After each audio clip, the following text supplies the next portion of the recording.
जय श्री सद्गुरु प्रभु महाराज की जय। गुरुर्ब्रह्मा गुरुर्विष्णु गुरुदेव महेश्वरः गुरु साक्षात् परं ब्रह्म तस्मै श्री गुरवे नमः। श्रीराजयोगी गुरुर्शिष्यं निजानंद दीक्षितं गुडिशनरसिंह योगी नामांकितं सद्गुरुतो नमो नमः।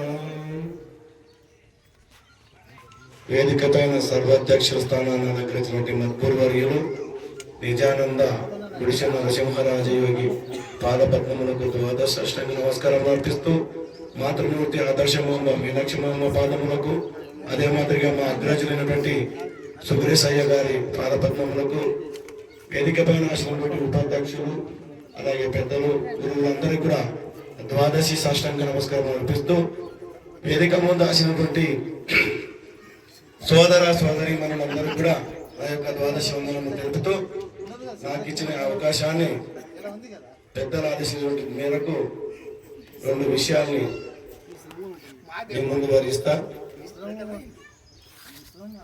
ఇంతకుముందు పెద్దలు ఆచరణ ఏ పద్ధతిలో ఉంటే ఈ సిద్ధాంతానికి సరిపోతుందని చెప్పి తెలియజేసినారు. అదే మాదిరిగా మా తోటి సోదరుడు వారు కూడా త్రికరణ సిద్ధికి దెబ్బ తగలకుండా నడుచుకునేటప్పుడు ఈ బోధకు సరిపోతుందని వాళ్ళు వర్ణించినారు. అదే మాదిరిగా మా సోదరుని కూడా అదే పద్ధతిలో వర్ణిస్తారు. అయితే ఇక్కడ త్రికరణములు అనే దాని గురించి ఎన్నో చెప్పచ్చు. 3 గుణములకు సరిపెడతారు కొందరు. కొందరు బాహ్యంలో దేహమునికి మనసుకు జ్ఞానానికి కూడా దీన్ని సరిపెట్టే పద్ధతిలో చేస్తారు. అయితే ఇక్కడ జనక మహర్షి ఒకటి ఉంటాడు. మోక్షం కావాలని కోరినప్పుడు ఎవరికి మోక్షం అనే దాని గురించి చెప్తాడు. అప్పుడు ఆ రాజు జనక మహర్షి మేరకు పండితులందరినీ కూడా పిలిపించి క్షణములో నాకు మోక్షం కావాలని చెప్పి కోరినప్పుడు ఎంతో మంది పండితులు ఆ సభకు ఆహ్వానితులై గుర్రము పైన నా అడుగు అంటే ఒక క్షణం అంటే ఎంత కనులకు పాటు, ఒక క్షణం అంటే కను మూసి తెరిసే లోపల ఒక క్షణం అయిపోతుంది. అంత లోపల నాకు మోక్షం కావాలని కోరుకున్నటువంటి వాడి మహారాజు జనక మహారాజు. అయితే అతని నా పాదము గురువు పైన మోపపాటికి నాకు మోక్షం ఎవరిస్తారో వారికి నాను ఈ రాజ్యాన్నే మీకు బహుమతిగా ఇస్తారని చెప్పి ప్రకటించినప్పుడు ఎంతో పండితులు వచ్చి, ఎంతో వేదమూర్తులు, శాస్త్రజ్ఞులు, బోధ గురువులు అందరూ కూడా వచ్చి సభనందు ఉన్నప్పుడు ఒక్కరికి కూడా దానికి సరిపోక, అంటే ఈ క్షణములో మోక్షం ఎట్లయితుంది? మేము 12 సంవత్సరాలు సేవ చేసి మేము గురువు కానీ కొందరు, మేము ఎన్నో సంవత్సరాలు సేవ చేసామని కొందరు, సుశిక్ష పద్ధతి ఆచరించామని కొందరు, సాధన చేసామని కొందరు, ఇట్లా అందరూ కూడా ఒక్కొక్కరు పద్ధతిలో తెలియజేసుకుంటూ వస్తే అక్కడెక్కడికి ఎవరికి మోక్షాన్ని చేర్పుచ్చడానికి వాళ్ళకి సమయం సరిపోకపోయా. మరి అప్పుడు ఆ జనక మహర్షికి మోక్షం చెప్పడానికి ఎవరు వస్తారంటే అష్టవక్కుడు అనేటువంటి ఒక సాధు పుంగవుడు. అష్టవక్కుడు అంటే 8 వంకలు ఉన్నటువంటి వాడు. ఒక అడుగు వేస్తే 8 వంకలు తిరుగుతాడు ఆయన. నడక 8 వంకరలు. ఈ 8 వంకలు నడుచుకుంటూ వచ్చి అతనికి నేను ఇస్తా మోక్షం, క్షణంలో మోక్షం చేస్తా అని చెప్పి అతన్ని సాటి చేస్తాడు. అంటే ఆ సభలో ఆయన ప్రతిఘటిస్తాడు. ఇంతమంది పండితులు, వేలాది మంది పండితులు ఉన్న వారికే సాధ్యం కాక మోక్షాన్ని నీవెట్లా వర్తిస్తానంటే నేను ఇస్తా, మీరందరూ నాకు దాని ఇవ్వండి, మీ రాజుకు నేను మోక్షం ఇస్తానని చెప్పి ముందుకు వస్తాడు. అప్పుడు ఆ సభకు వాళ్ళు దారిస్తే వచ్చిన తర్వాత అంటాడు, ఏం కావాలనైనా నీకు రాజుగారు అంటే, ఏం లేదు స్వామి, నేను ఈ పాదం తీసి గుర్రం పైన వేసేపాటికి నాకు మోక్షం కలగాలి, అటువంటిది అయితేనే ఈ మొత్తం ఈ రాజ్యాన్ని నీకు బహుమతి ఇస్తా అని చెప్పి ప్రకటించినాను. అంటే ఓ అదంతా పనిలే, ఇస్తా కానీ నాకు నీవు భాష చేస్తావా అన్నాడంట. ఎవరు? ఈ అష్టవక్రుడు. నాకు భాష చేస్తే నీకు ఇచ్చేస్తా ఆ మోక్షాన్ని. సరేనాయనా, నీవు ఏమంతా అడుగు, మొత్తాన్ని నా ధనముల ప్రాణం అన్నీ కూడా నేను కల్పిస్తానట. నీ ప్రాణంతో నాకు అవసరం లేదు, ఈ స్థూల దేహం తీసుకుని నేనేం చేస్తా, నీ స్థిర శరీరం నాకు అవసరం లేదు, నేనే సొంత దిగుతున్నా, మన నీ శరీరం నేను మోసుకుని నేను దిగుతా కానీ నాకు అది వద్దు, కానీ నేను చెప్పిన 3 వాక్లకి నువ్వు ప్రమాణం చేస్తే నీకు మోక్షం ఇస్తాను.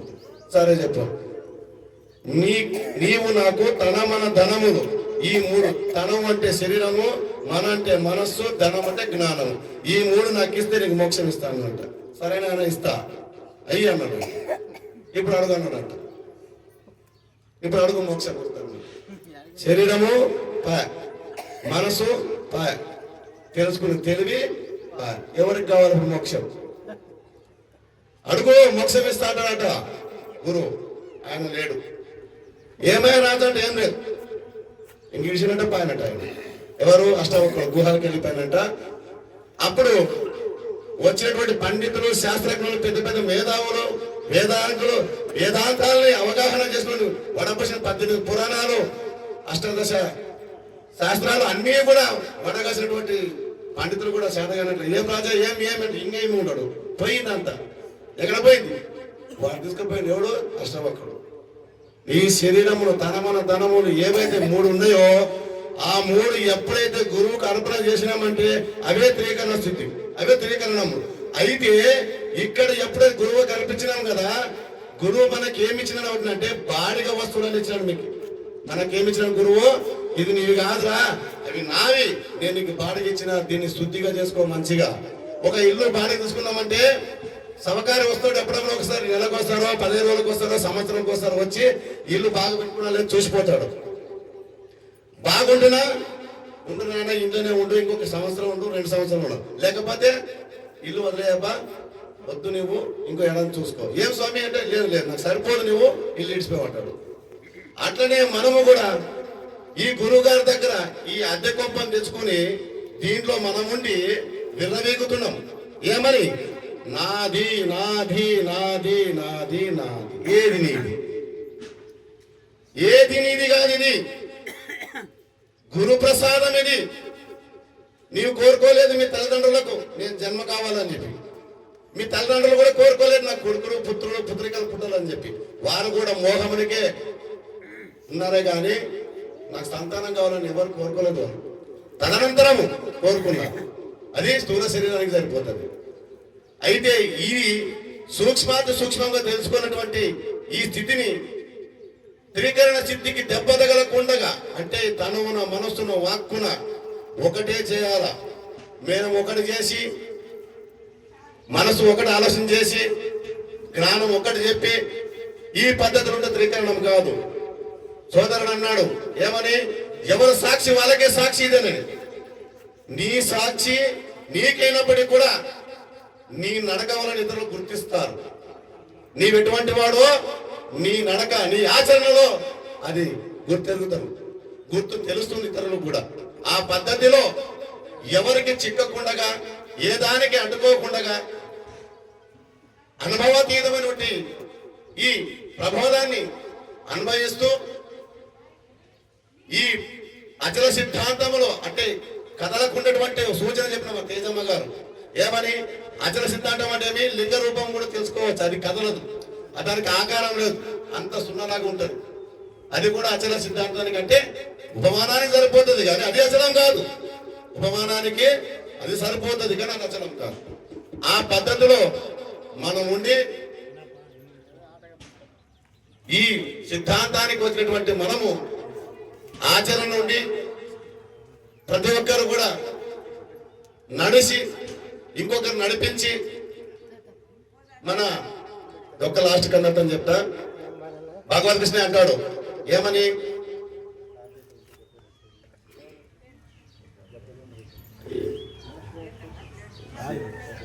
అచ్చలముడు పదుగురు పరిచయపరచండి.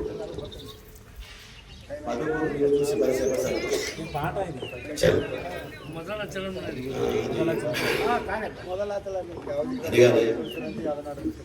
నోటిపించదా విదితముగా లేని ఎరుక వివరింతు ఆ భయం తుదకు ఎరుకను విడిపించదా మదిలో నా మాట నమ్మి మరివింటివేని చంచల బుద్ధి మానుంటివేని.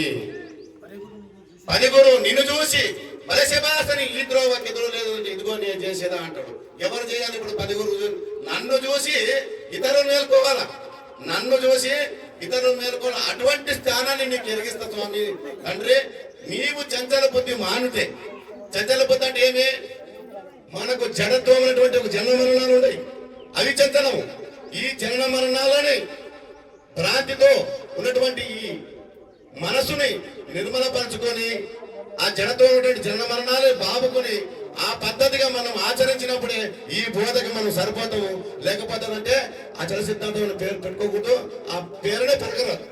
ఇది తెలియజేస్తూ ఇంతటితో నాకు ఇచ్చిన అవకాశాన్ని పెద్దలకు అర్పిస్తూ ముగిస్తున్నాను. జై శ్రీ సద్గురు బ్రహ్మ మహారాజ్ కి జై.